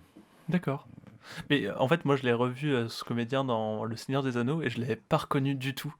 Il joue quoi dans le film ? C'est le... pas le prêtre, mais le sorte de sorcier qui manipule le roi, là. Qui lui parle, c'est Ah, c'est lui ? Oui, c'est lui, et on le reconnaît pas du tout. C'est lui. C'est... Comment il s'appelle, ce personnage Je crois que c'est... Plume de Corbeau ? Je sais plus, mais en tout cas... Oui. Je l'avais pas reconnu du tout, parce qu'il est méconnaissable, en fait, avec il est grimé et tout ça. Mais c'est lui aussi qui fait Chucky. Ah bon ? La poupée de Chucky. D'accord. Donc c'est l'acteur qu'on voit au tout début du film. Je ne vais pas spoiler le truc parce que c'est pas très grave, parce que ça fait partie du truc. C'est-à-dire que c'est le bandit qui se fait buter dans le magasin de jouets. Je ne sais pas si vous les avez vus, les trucs. Et qui se réincarne en poupée. Ouais. D'accord. Et donc cette poupée, la voix de cette poupée-là sans cesse, c'est lui. D'accord. Et c'est lui, on le sait aussi, on le voit dans un des aliens, le 4e, je crois. Avec Dejeuner ? De Dejeuner, c'est lui qui joue un des professeurs. Il a une particularité quand il joue, alors on le voit peut-être moins là-dessus, en même temps aussi. C'est quelqu'un qui a toujours une larme, il doit avoir un truc. Quand il joue, il a une émotion qui sort par le biais de ses yeux. Okay. C'est-à-dire qu'il a toujours une larme qui sort du milieu de l'œil gauche, je crois. Et qui coule à chaque fois quand il joue des scènes vives. C'est assez. D'ailleurs, on le voit dans chaque film qu'il peut faire. Il a fait beaucoup de films d'horreur. Il a aussi été dans le 3e Exorciste, je crois. Et il a aussi fait. On est dans la précision là, donc c'est une larme, mais au milieu de l'œil gauche, uniquement en cas de d'émotion forte. Mais attends, c'est un podcast. Non, mais c'est quelque chose qui est assez. On voit dans l'analyse, qui est assez réputé sur son jeu, parce que c'est vrai qu'il. Puis j'ai vu un film avec lui il y a pas longtemps. Alors c'était quoi ? Je sais plus. Si. Très très bon film. Le démon du mal ou quelque chose comme ça, je crois que c'est le titre. Ouais. Il me semble que c'est un John Huston. Ok. Très très bon. Il est très bon dedans. Ouais, il joue un prédicateur. D'accord. Ou un fils de prédicateur qui veut. Enfin, je conseille, c'est un film des années 70. De John Huston ? Je crois que c'est John Huston, mais je me trompe peut-être. J'ai regardé ça. Et qu'est-ce que... Oui, moi je l'avais vu dans un film, c'était au cinéma, je me rappelle plus le nom, c'était avec Willem Dafoe qui jouait un jeune flic qui justement enquêtait sur des meurtres de blacks dans le sud des États-Unis. Et il jouait un flic en fait, ce comédien, mais genre raciste, tout ce que tu veux, et il est très très très bon comme film. C'est avec Gene Hackman ? Je crois, il me semble. Oui, c'est... j'ai oublié, je l'ai vu au cinéma et il a été rediffusé il n'y a pas très longtemps. C'est pas avec Gene Hackman, je mélange peut-être. On s'égare, messieurs, on s'égare. Oui, non, mais c'est pas grave. Du coup, pour finir, on va faire un petit jeu, un petit truc simple. C'est vraiment pas compliqué. En gros, dans le film du coup Vol au-dessus d'un nid de coucou, il y a Jack Nicholson, mais il y a aussi Danny DeVito. Ouais. Et il faut savoir que ces deux comédiens se connaissaient depuis l'enfance. Et se connaissaient bien parce que leur mère travaillait dans le même salon de coiffure. Et du coup, ils étaient très amis. Et du coup, je me suis dit, on va faire un petit jeu par rapport à ça. C'est-à-dire que je vais vous donner des couples d'amis, de comédiens ou même des personnes connues qui se connaissent depuis l'adolescence. Et il faudra me dire si oui ou non c'est vrai ce couple. J'en ai quelques-uns, il y en a des plus simples que d'autres. Par exemple, si je vous dis Matt Damon et Ben Affleck, Oui. voilà, Oui. c'est vrai. Est-ce qu'on doit justifier notre réponse? Oui, parce que... Bah, si vous voulez, peu importe. Hein, par contre, on va compter les points parce que moi, je suis un gagnant. Ok, ça marche. Du coup, vous le dire en même temps, mais du coup, voilà, c'était plus pour l'exemple. Si je vous dis Jim Carrey et Andy Serkis. Non. Non, non plus, je peux pas Ok. l'affirmer, parce que Non, je non. sais pas c'est qui le deuxième en fait. Non, Donc, je vais mais dire non. c'est Je celui crois qui qu'il joue inter... Gollum dans Gollum. le- Ah, ok. et c'est celui qui fait Bon, le bah, singe non, aussi alors. dans la planète des singes. Non, Et non, il est très très grand comédien de motion capture. Et aussi, bah, il joue dans d'autres films récemment. Il joue Alfred dans le prochain Batman. Ah, Voilà. ok. Courtney Love et Drew Barrymore. Moi je dirais que non. Ou- parce que- oui. Non. C'est Eddie qui l'a. Ouais, elles se connaissent depuis qu'elles sont au collège. Bah là, c'est le hasard de... Voilà, non, mais de toute Qui façon, peut ça gagner. va être un peu ça parce que je me rends compte qu'il y a des. Enfin, si je vous dis Johnny Depp et Brad Pitt. Oui. Moi je crois ils peuvent pas se blairer. Je sais pas pourquoi je crois ça, mais je crois qu'ils peuvent pas se blairer, donc je dirais non. Ouais, non, ils se connaissaient pas. En fait, ils se sont rencontrés sur les tournages et effectivement, apparemment, il y a des. Enfin, c'est pas qu'ils peuvent pas se blairer, mais ils ont du mal à se supporter C'est le mutuellement. problème avec deux vedettes sur un seul et même tournage. C'est ça. c'est que- Bah pourtant, DiCaprio et Brad Pitt s'entendent très très bien, tu vois. C'est, Oui. d'ailleurs, dans Once Upon a Time in Hollywood, c'est génial leur chimie. Si je vous dis DiCaprio et Tobey Maguire. Oui. Oui. Ouais, mais eux, c'est dingue parce que c'est Ouais. vraiment depuis la tendre enfance qu'ils se J'ai vu, connaissent. la et- vidéo d'archives, mais Ouais. ouais, c'est assez marrant d'ailleurs, de voir leur gueule quand ils ont 14 ans là. Du coup, on est à combien là? C'est C'est le monsieur qui l'emporte pour l'instant, je crois. 3-2, sûr, je sais plus. 3-2. ouais. 3-2. Si je vous dis Chris Evans et Hugh Jackman. Bah, en soi, il joue. Ouais. Non. Non. Ouais, non, bah oui, mais j'allais dire non, mais c'est pour ça. J'ai commencé par dire oui, mais c'était un oui de l'introduction. Et du coup, un dernier, ce serait. Du coup, là, ce serait pas un acteur, ce serait Justin Timberlake et Ryan Gosling. Oui. Non. Si, ils se connaissent depuis qu'ils sont au lycée. Oui, mais attends, le truc, c'est qu'ils se connaissent et ils s'aiment bien ou Et ils alors... s'aiment bien, ils sont potes. En Ah, fait, ils sont depuis potes, qu'ils sont au ok. lycée. Ouais, non, si, c'est. Ah, mais si, putain, j'avais vu ça dans une autre émission. Mm. Ouais. Donc là, on va arriver à la fin de ce podcast, messieurs. Avant de conclure, je vais vous demander si vous avez des recommandations culturelles. Ça peut être n'importe quoi, comme je vous avais dit, je vous avais envoyé un petit message. Donc ça peut être cinéma, livre, théâtre, jeux vidéo, n'importe quoi. Donc je te laisse commencer, Eddie, si tu veux. Alors, moi, ce serait... Enfin, j'ai plusieurs choses. J'ai plusieurs choses, je vais pas prendre je t'en prie. c'est un bouquin, enfin même plusieurs bouquins d'un dessinateur. Mhm. Il se trouve qu'il est rennais. Je suis pas sûr qu'il soit né à Rennes, je le connais pas suffisamment pour le savoir, mais je le connais quand même pas mal. C'est Fred Zanzim. Et il y a 3 livres que je conseille, c'est Ma vie posthume, L'île aux femmes, et un livre qui vient de sortir, c'est donc une bande dessinée, qui s'appelle Peau d'homme, et qui est... Peau d'homme, en fait, c'est un livre qui arrête pas de décrocher beaucoup de prix, et qui mériterait une adaptation cinématographique, ainsi que les autres d'ailleurs, hein. L'île aux femmes, c'est intéressant, mais Peau d'homme particulièrement.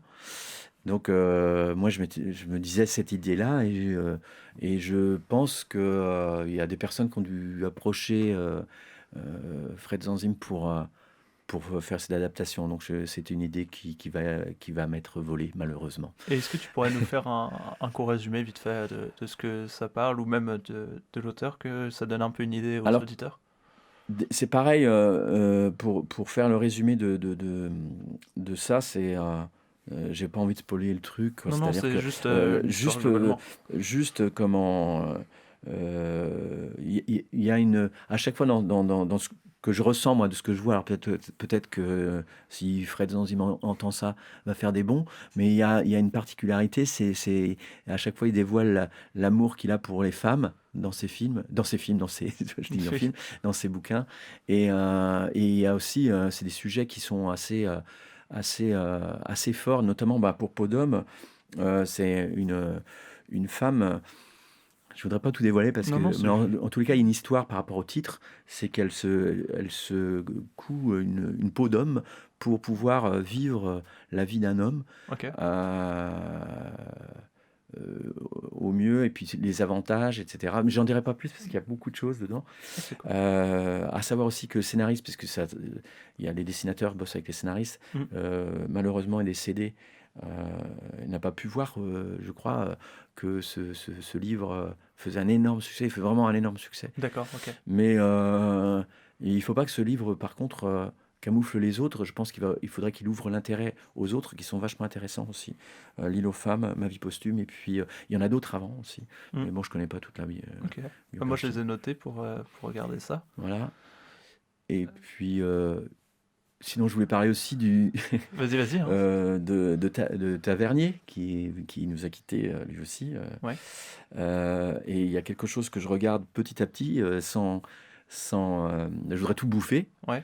D'un coup, parce que je suis assez vorace, mais je garde un petit peu de réserve parce que c'est quelques épisodes, il y a 8 épisodes, c'est tiré d'un film d'abord, sur le cinéma, qui s'appelle Comment on voyage à travers le cinéma français. Je ne sais pas si ça vous dit quelque chose. Non, du tout. Et en fait, c'est tout un peu une vision, voyage au travers d'un cinéma français. Il est allé faire des enquêtes, retrouver des choses, des archives sur des films qu'on ne parle plus, qui ont peut-être disparu. Et notamment aussi, il y a des rubriques sur les musiques de films français. Mais c'est magnifique. Et ça donne envie de revoir des films, et notamment des films français. Moi qui suis plutôt ciné-film de films américains, même si j'aime bien ça m'a replongé dans cette envie, et j'en revois grâce à Tavernier. Et donc c'est un film, au départ c'était un documentaire, et ça a tellement bien marché qu'il s'est lancé sur une série où il y a 8 épisodes, mais qui sont tous très intéressants à regarder. Et c'est visible sur quoi cette Alors, il y a série là maintenant, c'est support des. Je crois qu'il y avait eu un épisode ou plusieurs, peut-être, je ne sais plus, sur Arte. Dans D'accord. tous les cas, il y a le support DVD, Ok. Blu-ray. Voilà, c'est quelque chose qu'on peut acheter, quoi. Ok, super. Et le troisième truc, c'est quelque chose de plus pictural et d'ici. C'est de peinture. Anne G. Frollo, qui est une peintre qui fait de la peinture qu'on pourrait dire abstraite, mais c'est plus que ça, parce que l'abstraction, c'est le regard des personnes, hein, c'est la projection de ce qu'on a envie de voir dedans. En tout cas, j'adore ces peintures qui sont exposées en ce moment à Vitré. D'accord, ok. Voilà, et je fais très rapidement aussi un autre truc. C'est une autre exposition qui se passe à Saint-Malo, de Dodic, qui est un personnage, qui est une femme avec qui j'ai eu l'occasion de travailler, parce que j'avais fait un spectacle avec Vincent Spatari qui s'appelle Les Promenades littéraires, qui a duré assez longtemps, et elle était à l'initiative de ça. Mais par contre, c'est quelqu'un qui a beaucoup travaillé sur une forme de picturale de peinture qu'on peut voir. Alors c'est de la peinture, c'est aussi de la sculpture. Son mari est sculpteur. Enfin, on peut voir ça à Saint-Malo, à l'église. Je sais plus, la chapelle de la chapelle ou quelque chose comme ça. Je sais plus. D'accord, Voilà. ok. Super intéressant. Voilà. Très bien. Guillaume, toi, tu as des recommandations culturelles à faire Ouais. aux auditeurs? Je vais avoir 2 films et un jeu vidéo, parce que tu as dit qu'on Ouais. pouvait prendre les jeux vidéo aussi. C'est très bien, Voilà. ouais. Premier film, Bronson. Je sais pas si ça vous parle. Excellent. Ouais. Mais j'ai plus le nom de l'acteur, je l'avais, il vient de m'échapper. Eh ben, c'est qui fait Mad Max, le dernier Mad Max. Mais oui. Tim Miller. Oui, mais l'acteur, Max. Tom Hardy. Tom Voilà, Hardy. voilà. Tom Hardy. Magnifique dans un film très, très anglais, et puis en plus on est toujours sur le thème de l'enfermement. Parce que c'est Bronson, pour la faire courte, c'est un gars, lui, son seul objectif dans la vie, c'est d'être célèbre par tous les moyens, et d'être célèbre peu importe en quoi d'ailleurs. Et donc il fait de la tôle, il finit en hôpital psychiatrique, etc. Et puis c'est magistral, quoi. Le film, c'est entrecoupé de petits humours british et de trucs un peu plus contemplatifs. C'est... Ils ont tous, tu vois. C'est vraiment marrant. Donc super film à voir, qui est sur Prime Video, je crois. Sur Prime Video, Donc, d'accord. pour ceux qui veulent, allez-y, qui l'ont jamais vu. Et, Tom Hardy magistral, comme d'hab. Voilà. et le nom Bronson, c'est un hommage à Charles Bronson. Mais oui. Ah, bah oui. Oui, parce que son nom de scène, où il se trouve un nom de scène, c'est pas son vrai nom, il se fait appeler Charlie Bronson, du coup. Ouais. Il hésitait. Vrai film à voir, en tout cas. Deuxième film, qui est dans les 3 films les plus oscarisés, là. Le Silence des agneaux. Parce que Anthony Hopkins, magistral. Si vous l'avez jamais vu, c'est sur Hannibal. Un classique. Mais c'est un classique, je pense qu'il y a beaucoup qui l'ont vu quand même. Ouais, mais mais pour ceux qui l'ont pas vu, regardez-le. J'en dis pas plus. Magnifique. Faut que tu fasses une émission. Complètement. Ah bah peut-être, ouais. Ouais. Avec plaisir. Faudrait que tu crées un podcast pour en parler. C'est Ouais. ça. Dans les coulisses de ce podcast-là, ouais. Je viendrai danser devant toi comme dans le film. Ah non. Voilà, t'as l'image. Ouais, j'ai T'as l'image la vision. Vu qu'on partait sur un truc d'horreur juste après, Bah ça voilà. colle, quoi. Ah oui, ça colle. Ouais, Heureusement que c'est bientôt fini. Dernier truc, un petit jeu vidéo pour ceux qui aiment bien les jeux vidéo d'horreur. Mhm. Tu y as joué, je pense. Outlast, ça dit quelque chose? Oui, ok, oui. Bon là, Complètement. pareil, dans un hôpital psychiatrique, mais horreur, quoi. Horreur, il se passe des trucs pas nets. Bon, un peu comme dans tous les hôpitaux psychiatriques, mais là, des trucs vraiment pas très nets, quoi. Et donc, on incarne un journaliste qui vient faire un petit reportage sur cet hôpital-là, sauf que quand il arrive, c'est un peu coupure de courant, des monstres bizarres. Pas vraiment des monstres, mais voilà, ça la fout mal. Et puis, il a une petite caméra avec vision nocturne, mais après, il doit trouver des piles, et quand il a plus de piles, c'est dans le noir, et puis tu te fais chasser par des gens bizarres. C'est vraiment sympa, et puis dans l'horreur, ça marche très très bien. Il est très bon ce jeu justement dans l'horreur, dans le sens où la pression qu'il exerce sur toi est assez folle comparé à d'autres jeux d'horreur justement. Ça ressemble un peu à Resident Evil. Ouais, plus ou moins. Resident Evil c'est plus de l'action horreur. Là, c'est un shooter, quoi. Oui, mais il y a des moments où ils sont dans un Oui. hôpital psychiatrique. Et, Ouais. Oui, si, Après, bien sûr. Resident Evil, c'est tirer sur les monstres, alors que là, on n'a pas d'armes. Hein. Oui, C'est y a pas vraiment d'armes. Là, on échapper aux échappe aux monstres, monstres, ouais. se Ouais. cacher, machin, aller dans Ouais. des casiers en espérant qu'ils n'ouvrent pas le casier pour nous foutre une Mm. branlée, quoi. Ouais, mais pour ceux qui aiment bien ce genre de petits trucs, Ouais, non, super il film. est très Super très, jeu très, vidéo. très très bon jeu. Moi, pour ma part, je vais vous conseiller un film qui a été très peu diffusé en France, mais que j'aurais aimé qu'il le soit plus. C'est Last Night in Soho d'Edgar Wright, qui est un super film justement. C'est thriller, drame horrifique, mais il a été trop peu diffusé en France avec une promo un petit peu désastreuse. Je sais pas pourquoi. Par exemple, j'ai dû aller le voir loin de chez moi parce qu'il était diffusé dans un tout petit cinéma d'arrêt d'essai, alors que c'est quand même Edgar Wright qui a fait des gros films qui ont énormément marché. Et donc je trouvais ça assez étonnant. Du coup, je vous le conseille énormément. Il est très bien. C'est l'histoire d'une fille qui, à travers ses rêves, revit la vie d'une chanteuse dans les années 70. Et il se passe des choses, et je vous spoile pas. Regardez pas la bande-annonce parce qu'elle en dit beaucoup sur le film, mais là il va bientôt sortir en Blu-ray, donc je vous le conseille vraiment d'aller checker ça. Deuxièmement, je vous conseille sur Netflix Tic Tic Boom, une comédie musicale avec Andrew Garfield qui parle de la vie de Jonathan Larson, il me semble, qui était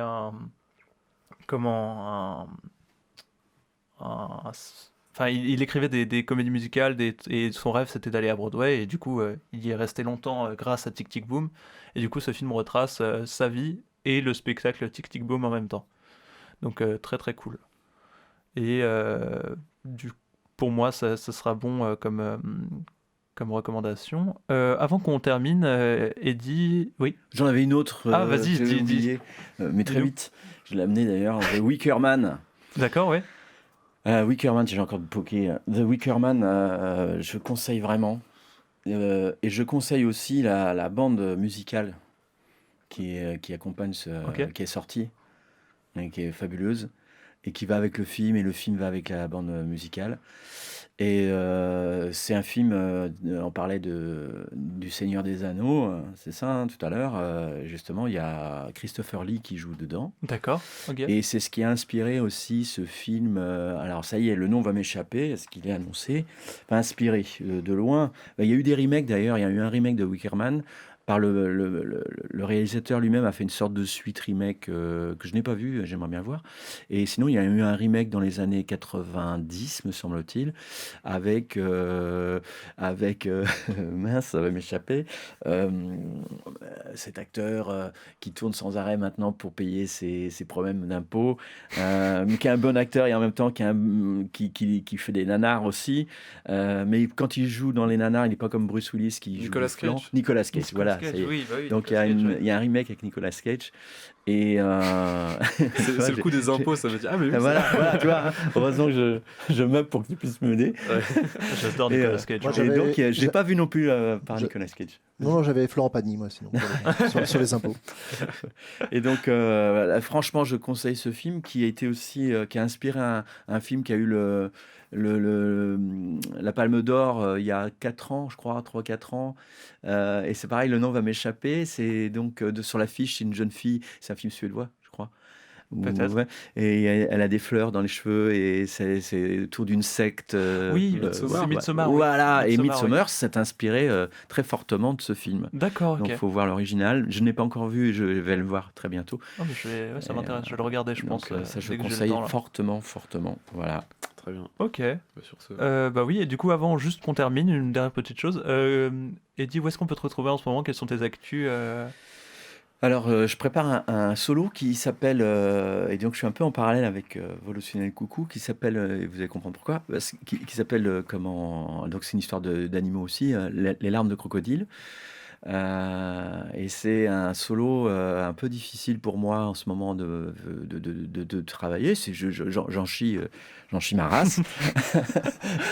mais je m'accroche parce que je sais que ça va être un beau spectacle. Alors, en tout cas, je l'espère. On a fait une sorte d'avant-première en novembre, mais c'était pas le spectacle totalement, c'était une sortie de résidence.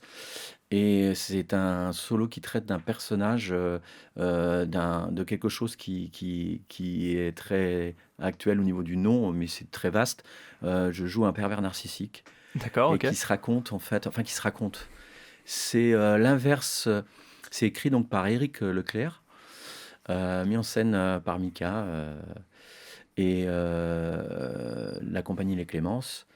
Et ce personnage, il y a un essai de savoir ce qu'il pense, comment naît à l'intérieur de lui-même ce personnage. Je dis bien à l'intérieur de lui-même parce qu'en fait, je n'ai que des allers-retours sur moi-même. D'accord, ok. C'est un peu bizarre. Okay. Oui, non, mais oui, okay, c'est en ça que je fais le parallèle un peu avec Volationnel Coucou, parce que ça peut traiter d'une sorte de folie, mais qui n'en est pas une. Ça parle aussi d'un sujet assez actuel, c'est la violence faite aux femmes. Mm-hmm. Mais bon, les pervers narcissiques, il n'y a pas que des hommes, mais une majorité. Ça peut aussi parler de la violence faite aux hommes. Mais voilà, donc moi, je joue en ce moment ce personnage-là. J'ai beaucoup d'actualités sur l'année, c'est-à-dire il y a ça. Et puis, je fais pas mal de reprises. Je reprends un spectacle aussi burlesque, visuel, Garçon Inquirt, avec la compagnie Fiat Lux, que j'avais joué il y a 30 ans. Ah oui, d'accord. Et donc, physiquement, c'est pour ça que même le personnage du solo, là, c'est très physique et tout, et il faut que je me refasse une santé. Okay. Voilà. Ok. Bon, tant mieux. Patrick, tu as une actu peut-être à nous dire pour faire un peu ta promo? Vous pouvez voir Le Jeu de la Vérité, une pièce de théâtre de... L'auto-promo. C'est le frère d'eux? Oui, c'est le frère de Gilles, qui fait beaucoup de théâtre, lui. Et donc voilà, nous jouons cette pièce. Il y a 4 comédiens. C'est 3 potes d'enfance qui se retrouvent toutes les semaines pour un dîner. Et ce soir-là, il y a une invitée supplémentaire. C'est une ancienne copine de lycée qui les rejoint à ce dîner. Et voilà, je ne vous en dis pas plus parce que sinon je vais spoiler. Et donc c'est à Saint-Gilles en janvier et en février. À Saint-Gilles, c'est ici une danse un peu folle, la danse de Saint-Gilles. C'est ça, je crois. C'est ce qu'on fait pendant 2 heures. Une danse. Et on est 4. Et le titre de ce spectacle fabuleux, est-ce que ça va s'appeler Saint-Gilles le Louche? Pas mal. Hein C'est vrai que celle-là était vachement On va- complexe, Vous vachement voyez, travaillée. et elle n'était pas écrite. Personne n'y hein. a pensé. Non. Moi, je l'avais écrit. Je l'ai lu Oui, c'est ça. avec mes yeux de Superman, parce que tu as Bah un oui, t-shirt c'est- de Superman. Alors, je le dévoile parce qu'on ne le voit pas à la radio. Guillaume, toi, t'as une actu particulière, que ce soit avec les clips que tu tournes, des trucs comme ça, je sais pas. Bah non. Non, d'accord. Rien d'officiel pour l'instant. Rien d'officiel. Je ne suis personne. Et tes cours Tu es de Guillaume. pole dance, ça va? Alors faut pas dire ça parce qu'il y a peut-être ma mère qui va écouter. Ah mince. Bonjour. Non, C'est mais- toi qui donne des cours. Rien de particulier, j'ai pas de promo à faire parce que pour l'instant rien d'officiel. Mais je vais peut-être lancer un truc sérieux, quoi, on verra. Ok, trop cool. Bon, bah merci de nous avoir écoutés. On vous dit à une prochaine fois. Normalement, ce sera avec Frédéric Geoffroy pour parler, qui est superviseur VFX. Donc, on se retrouve la prochaine fois. Et puis, je vous souhaite une bonne semaine ou une bonne fin. Oui, Est-ce que je peux rajouter un petit truc? Mais juste très rapide. Vas-y. Juste parce que c'est Milos Forman, c'est pas Oui, moi qui d'accord. parle, qui a dit: à quel moment un individu qui met en cause l'autorité cesse-t-il d'être un héros et devient-il un fou? Et vice-versa. Ou les deux à la fois? Voilà, j'espère que vous allez penser à tout ça, surtout Waouh. Oui, avec c'est tout ce très- qu'on vit aujourd'hui. Oui, Au non, revoir. c'est vrai. Bah On oui, a bah plus du le temps coup. de parler. Non, j'en parle pas. Mais en tout cas, merci de nous avoir écoutés. Ça m'a fait plaisir de te recevoir, Eddy. Ça m'a fait Moi aussi. plaisir de faire ça avec toi, Guillaume, et No avec problemo. toi, Patrick. Merci à vous. hein. C'était très sympa. On se retrouve pour une prochaine fois. Salut à tous. La bise.